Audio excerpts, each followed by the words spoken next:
Hello, everyone, and welcome back to another episode of The Push with Nick and KP. We are back once again to bring you a weekly recap. This time, we are bringing you the very last Monday Night Raw of 2025, which took place on December 29th in Orlando, Florida. We kick off the show with a new and improved Vision, Braun Breaker, Bronson Reed, Logan Paul, and now Austin Theory, of course accompanied by Paul Heyman. Paul says that the talent before you will all be main eventing WrestleManias, and will look back on this particular moment 5 years from now and realize the Vision is the common denominator. Paul then announces the newest member of the Vision officially before Theory takes the mic. Theory says he's waited his whole career for this moment, but before he's able to get much more out, CM Punk makes his way down to the ring. Punk goes on to say he realizes the odds aren't in his favor, but that if he gets attacked, the title opportunity standing before him could be no longer. Punk says he simply likes to look his opponent in the eyes before he puts him to sleep. Breaker then tells the rest of the Vision to depart the ring. Braun then goes on to hype up the rest of the Vision guys before then saying he's tired of hearing eventually, and such as eventually he'll be a main event talent because that time is now. Punk then says he might be ready, but he isn't. He then goes on to say the weight, not just the physical, is more than Braun can handle. That this was a good bit. Obviously, finally getting that official confirmation of Theory being in the Vision. What a dangerous faction that will be for, I assume, quite some time to come. But I also felt that way about the original Vision, so we'll have to wait and see. But just kind of one more reminder here that Breaker and CM Punk will be going at it for that World Heavyweight Championship next Monday on the anniversary episode of Monday Night Raw. I think Punk did get the better of the promos, at least on this occasion. We then get into our first match of the night, which has Nikki Bella and Raquel Rodriguez of the Judgment Day going up against Stephanie Vaquer for that Women's World Championship. This is a pretty good match. Got quite a bit of time too. Nikki locking in that STF only took it a thank you Cena chant from the crowd. Thought that was great. Nikki countering with a no thank me. I thought was a great rebuttal as well. All three women looks pretty good here. Raquel was selling that power game quite often and early, while Nikki and Vaquer kept attacking the legs of Rodriguez. This is awesome chants ring through the arena, and the ending of this match comes when Raquel tries a double Tejada bomb, again continuing that power selling, and but Vaquer slips out and Nikki gets a Tejada bomb instead, and then Stephanie tosses Rodriguez out of the ring and gets the win over Nikki Bella, and still your women's world champion, Stephanie Vaquer. So I thought this was a great match as well. Vaquer got a decent bit of offense here. I think all three women looked good. I think Nikki still is the weak link here, but definitely showing improvements, signs of improvements from when she first came back. Obviously, putting her in these kind of matches with more than two people, I think obviously helps. But I think the dark horse here, obviously being Raquel. Maybe I'm a bit biased, but they're really solid in that power game for her throughout. And we'll see. I think Raquel will kind of fight this. I wasn't the one that was pinned. I got tossed out. So maybe she'll get a rematch again. I'm not sure. But regardless, this was a great match. And like I said, got a good amount of time.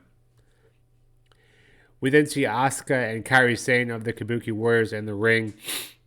They basically let everyone know that nobody is ready for them, including Mommy and Io Sky, and they then enter the ring, and this results in a brawl between the two teams. Some back and forth here, but Rio stands tall just a week before their match for those women tag team championships. So continuing again, if you believe in the stand tall, go home, show curse, on all that bit, maybe we'll see that one come back to bite them. But Kabuki Warriors ended up retreating on this occasion. We then see Gunther make his way down to the ring wearing a very tasteful t-shirt of him tapping out John Cena. After that, he has his match with R-Truth, who we see backstage earlier, very much has been taking offense to Gunther's games he's been playing. This isn't the R-Truth we've come to know and love, however. He beelines down to the ring once his entrance music hits, and anticipation for the match ahead of him. Unfortunately, that fire from Truth is quickly put out and over by Gunther, and the fate he meets is very similar to that of the GOAT, John Cena. So no issues here. Obviously, Gunther continuing to kind of bring in that heat, egg on the heat, and then kind of take down anyone and everyone who stands in his way. We then get a match between Rey Mysterio and Austin Theory. Austin Theory is accompanied by Logan Paul, who was suggested by Paul Heyman to join him in his first official match as a member of the Vision. There really wasn't much of a match here, unfortunately, though, more of a bonding experience for Theory and Logan Paul. Logan ends up interfering at the first sign of trouble for Theory, and post-match, Logan and Theory end up putting a beatdown on Rey. But as mentioned earlier in backstage, Mysterio has some connections. That connection this time is a returning Penta, as he and Rey stand tall while the aforementioned Vision members retreat. Yeah, not much of a match here, but I like everything kind of continuing to tell a story here. The Vision showing a bit of growing pains, perhaps. I'm sure we'll hear more about that later on. And then, of course, the biggest story here is being the return of a Penta. Didn't seem like it was that long ago he got out, so hopefully all things are back to normal for him. We then see your women's IC champion Maxine Dupree make her way down to the ring. Shortly thereafter, the man Becky Lynch also comes down to give Maxine some credit, although the compliments do not come easy for Becky.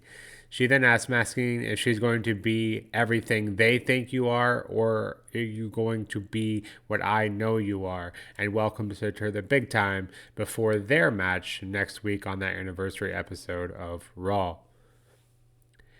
Before we get into the main event, we see more teasing of Trick Williams. He's backstage dealing with Mr. Pierce, and a then very disappointed Bayley makes her way to the picture. We see Lyra plead their case, trying to plead their case as Bayley keeps insulting Adam Pierce and basically say that they should have been considered. They kind of were promised some opportunity, and they didn't end up getting said opportunity. Mr. Pierce says he'll keep them in consideration and then ask for a drink per usual. We then get into the main event, which has the Usos reunited going up against AJ Styles and Dragon Lee for the World Tag Team Championship. Best described by Joe Tess, doing whatever it takes angle here for the Usos to win back that gold, as it's been 2.5 years since they've held it. The crowd very much behind the Usos here, despite some of their backhanded tactics used in this one. A spear and an Uso splash to AJ Styles leads to one of the closest 2 or 3 counts you'll see. Not long after, however, Jey Uso kicks out of a Styles clash as well. This one was pretty close, as 2 or 3 as well. This is Awesome Chance ring through the arena once again, as the ending comes from a tandem of super kicks to both AJ and Dragon Lee. The latter eats a 1D, as the Usos are your new World Tag Team Champions. So all of that despite Jey and Jimmy backstage earlier, where Jey was very much doubting himself and then started the match anyway. So maybe putting to bed some doubts he had, kind of troubles he was having with his confidence. Maybe that's all put to bed now.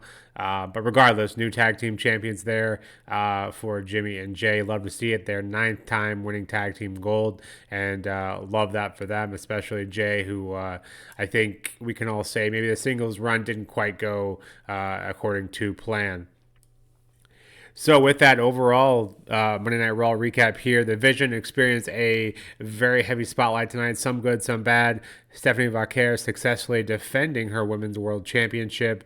The Women's Tag Team and Women's IC titles are both teased before they're defended on next week's Netflix anniversary show. And of course, that fantastic main event that sees the Usos once again hold tag team gold. Yeah, pretty good show from here for me. Couple title matches to boot, and some good storylines here. Can't really ask for much more than that. Definitely not the perfect show by any means, but still, I think a pretty entertaining show, albeit all things considered. Overall, I give this one an 8.5 out of 10. And just like that, we are done with our Raw recap. We'll be back shortly with our NXT recap and SmackDown recap per usual. KP will be returning here in the next few days, so looking forward to that as well.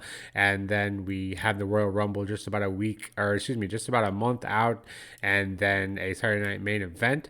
And of course, we'll be continuing to work on that WrestleMania project in the meantime. So if you like what we're putting out here, please let us know in the comments below. Don't forget to hit that like and subscribe button as well, as that helps us out tremendously. But until next time, this has been The Push with Nick and KP. We'll see you soon. Take care.